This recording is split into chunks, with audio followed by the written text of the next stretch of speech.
Peddi first shot చూసిన తర్వాత సినిమాపై ఉన్న అంచనాలు ఒక్కసారిగా ఆకాశాన్నంటాయి. పెద్ది ఫస్ట్ లుక్ వచ్చినప్పుడు పుష్పరాజ్ పోస్టర్ అంటూ కాస్త ట్రోలింగ్ జరిగింది. కానీ ఫస్ట్ షాట్ బయటికి వచ్చాక అప్పటి వరకు ఉన్న నెగిటివిటీ మొత్తం పాతాళానికి వెళ్ళిపోయింది. ఎక్కడో కాస్త బుచ్చిబాబుపై ఉన్న అనుమానాలు కూడా ఫస్ట్ షాట్ తో క్లియర్ అయిపోయాయి. ఖచ్చితంగా రామ్ చరణ్ ను బుచ్చిబాబు నెక్స్ట్ లెవెల్లో చూపించబోతున్నట్లుగా అంతా ఫిక్స్ అయ్యారు. రామ్ చరణ్ కొట్టిన సిక్స్ కు బాక్స్ ఆఫీస్ బద్దలవ్వడం గ్యారంటీ అని ట్రేడ్ వర్గాలు భావిస్తున్నాయి. ఇక పెద్ది ఫస్ట్ షాట్ దెబ్బకు ఈ సినిమాకు భారీ బిజినెస్ డీల్స్ వస్తున్నట్లుగా తెలుస్తోంది.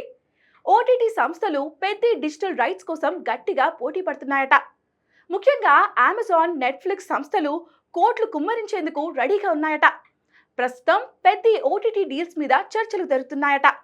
అమెజాన్, నెట్ఫ్లిక్స్ 100 కోట్లకు పైగానే ఇచ్చేందుకు రెడీ అయినట్లుగా అంటున్నారు. ఈ రెండు సంస్థల్లో ఏదో ఒకటి భారీ రేట్కు పెద్ది ఓటీటీ డీల్ క్లోజ్ చేసుకోవడానికి గట్టి ప్రయత్నాలు చేస్తున్నట్లుగా తెలుస్తోంది.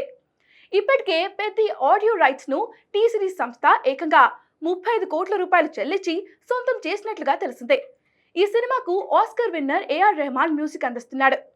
పెద్ది ఫస్ట్ షాట్ లో రెహమాన్ తన మ్యూజిక్ తో మ్యాజిక్ చేశాడు. మొత్తంగా పెద్దిపై రోజు రోజుకి అంచనాలు పెరుగుతూనే ఉన్నాయి. మరి 2026 మార్చి 27న చరణ్ కొట్టే కొట్టుడుకు బాక్స్ ఆఫీస్ ఎలా షేక్ అవుతుందో చూడాలి.